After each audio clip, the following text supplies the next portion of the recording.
Il existe dans ce monde immense des créatures qui ne prononcent aucune parole, et pourtant leur présence résonne comme une prière muette.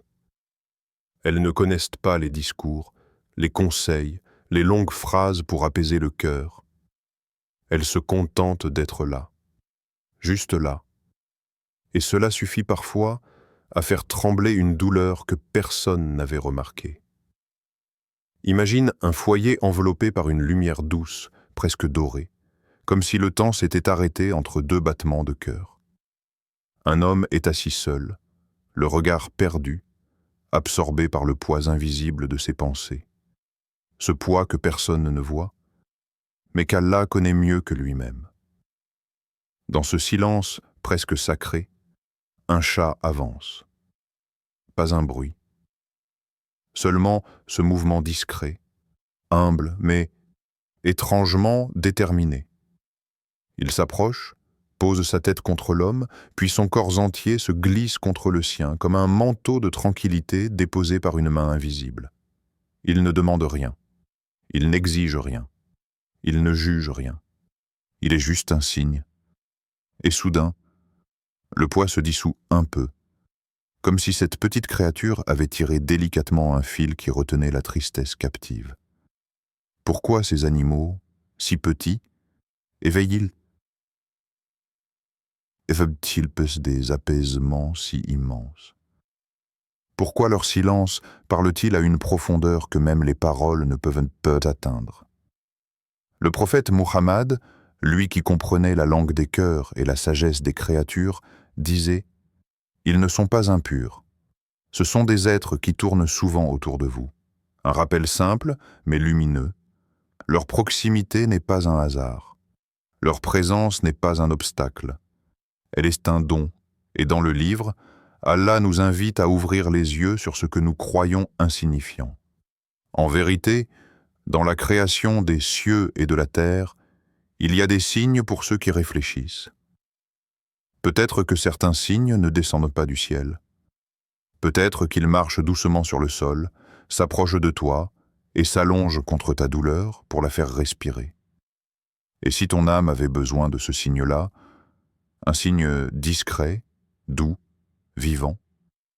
Dans les récits lumineux de la vie du prophète Muhammad, certains épisodes semblent minuscules, mais portent une sagesse si vaste qu'ils éclairent encore les cœurs aujourd'hui. Parmi eux, il y a cette histoire, douce comme un souffle, discrète comme une caresse, mais immense dans sa signification. On raconte que le prophète avait un chat nommé Muezza, une petite âme silencieuse qui trouvait refuge dans la maison bénie. Un matin, alors que l'aube s'étirait sur Médine et que les premiers appels du jour murmuraient à travers les ruelles, le prophète se leva pour accomplir la prière. Mais en voulant prendre son manteau, il sentit une résistance légère. Muezza dormait, profondément. La patte posée sur la manche, comme un enfant qui s'accroche à une présence bien-aimée. Un autre aurait secoué l'animal, un autre aurait tiré le tissu sans y penser, mais lui qui était envoyé comme miséricorde pour les mondes, regarda ce chat endormi avec une douceur infinie. Sans bruit, sans brusquerie, il prit un couteau et coupa lui-même la partie du tissu pour ne pas perturber le repos de l'animal. Ce geste n'était pas un simple acte de gentillesse. C'était une leçon, une lumière, une porte ouverte vers la compréhension de la miséricorde divine. Être miséricordieux envers ce qui est petit, vulnérable, silencieux, c'est ouvrir un chemin vers la miséricorde d'Allah, qui voit ce que personne ne voit et récompense ce que personne ne remarque. Allah dit « Le tout miséricordieux accordera sa miséricorde à ceux qui sont miséricordieux. » Dans ce geste, il n'y avait ni spectacle, ni effort, ni recherche d'éloge. Il y avait seulement la tendresse naturelle d'un cœur façonné par Allah. Et peut-être que cette scène, si simple en apparence, nous rappelle que la vraie grandeur se manifeste souvent dans les plus petites choses. Un regard doux, une intention pure, un respect silencieux pour une créature incapable de demander. Quand as-tu été miséricordieux pour la dernière fois, même envers quelqu'un ou quelque chose qui ne pouvait rien te donner en retour? Dans la grande mosaïque des créatures qu'Allah a dispersées sur cette terre, certaines possèdent une nature si paisible, si parfaitement équilibrée, qu'elles deviennent pour l'être humain un rappel silencieux.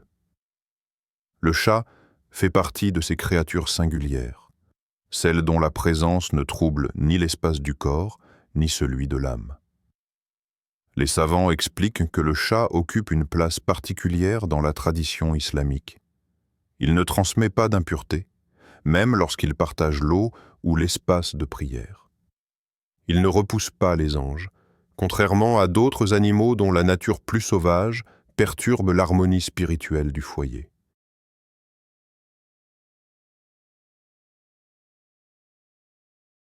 Il marche au milieu de la vie humaine avec une sorte de pudeur silencieuse, respectant les lieux, les temps et même les émotions. Le prophète disait simplement « Le chat n'est pas impur ». Comme si cette phrase était un voile levé sur une réalité plus profonde. Le chat est un être qui cohabite avec l'humain sans jamais lui retirer sa lumière, ni sa pureté, ni son état intérieur. Les oulémas ajoutent « Allah a rendu leur présence source de tranquillité pour les foyers ». Cette tranquillité, presque imperceptible, s'infiltre dans les interstices de la vie quotidienne. Elle n'a pas besoin d'être expliquée. Elle se ressent. Observe un chat. Son calme n'est pas seulement physique. Il semble émaner d'un centre intérieur parfaitement stable. Sa respiration douce, son pas mesuré, sa manière d'observer sans juger, tout cela crée autour de lui une atmosphère d'équilibre. Comme si Allah avait installé dans ce petit corps une parcelle de sérénité destinée à être partagée. Le Coran dit « C'est Allah qui fait descendre la sérénité dans les cœurs des croyants ». Alors, n'est-il pas fascinant de constater que cette sérénité peut parfois s'approcher de nous en marchant tranquillement, qu'elle peut se poser près de nous, s'enrouler contre notre jambe ou s'installer à nos pieds alors que nous prions? Le chat ne parle pas, mais il transmet. Il ne prêche pas, mais il apaise. Il ne demande pas, mais il offre. Et si cette sérénité descendait parfois, à travers une créature qui ronronne?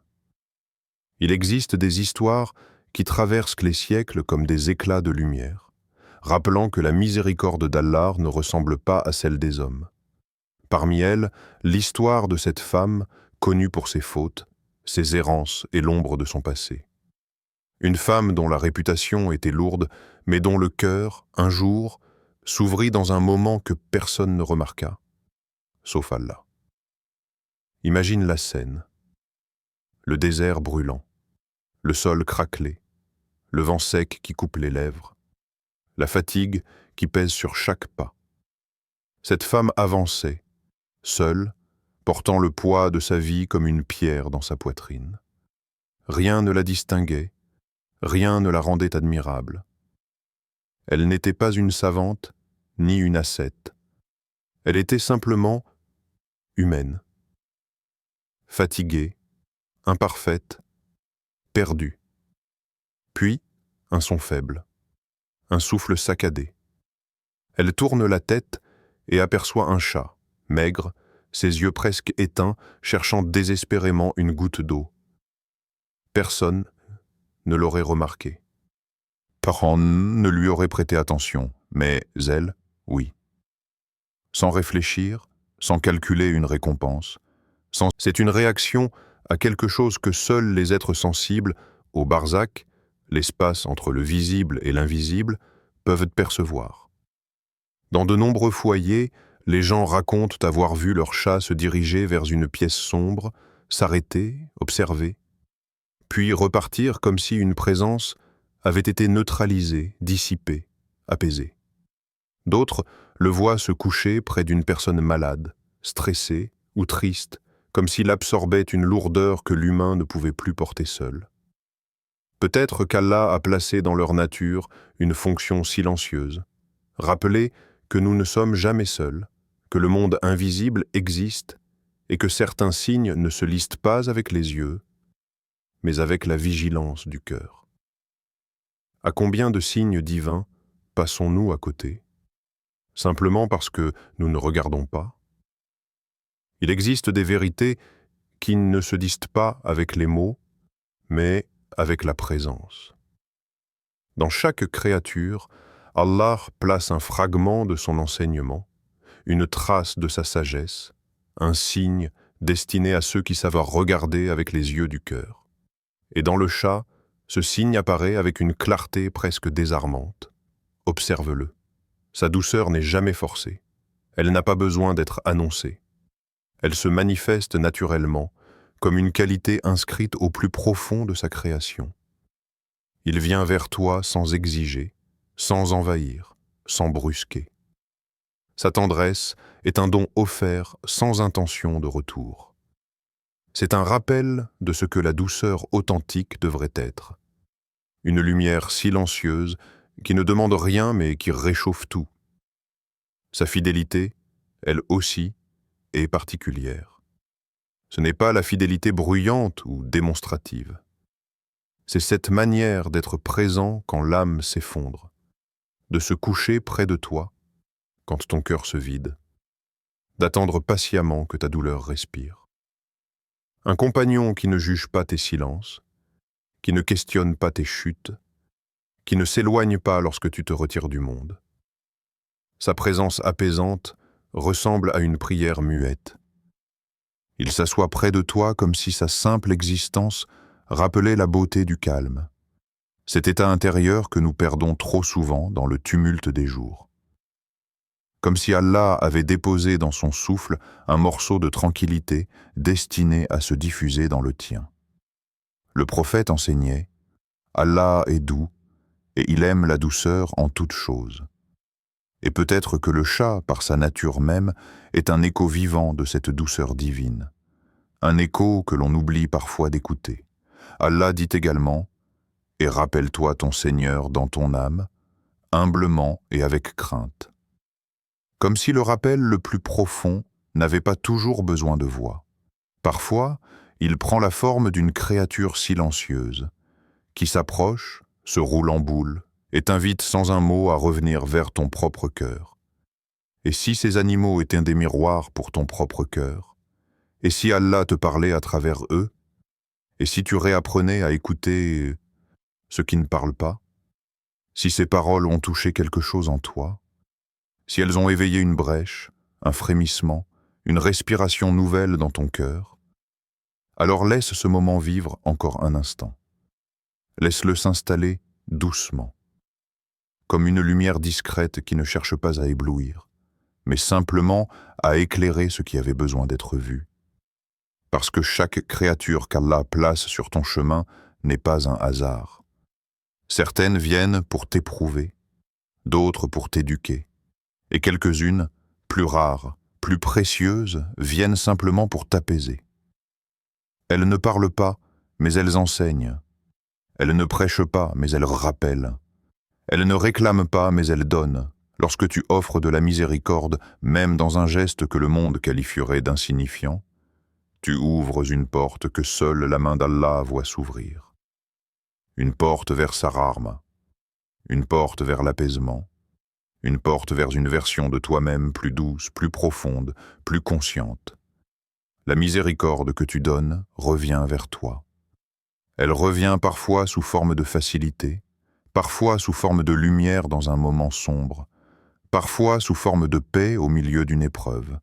Rien n'est perdu, rien n'est oublié. La douceur que tu offres élève ton âme. Elle te rend plus proche de celui qui aime la douceur. Elle te détache du tumulte, te ramène à l'essentiel, t'apprend à vivre avec un cœur qui écoute plus qu'il ne parle, qui ressent plus qu'il ne réagit. Et Allah observe tout, même ce que tu crois insignifiant. Un sourire, une main tendue, une parole retenue, un animal secouru, une créature respectée, une petite bonne action que tu as oubliée sitôt accomplie. Lui ne l'oublie pas. Il voit ce que tu fais quand personne ne regarde. Il connaît les intentions que personne ne devine. Il récompense ce que toi-même tu n'avais pas pensé être digne de récompense.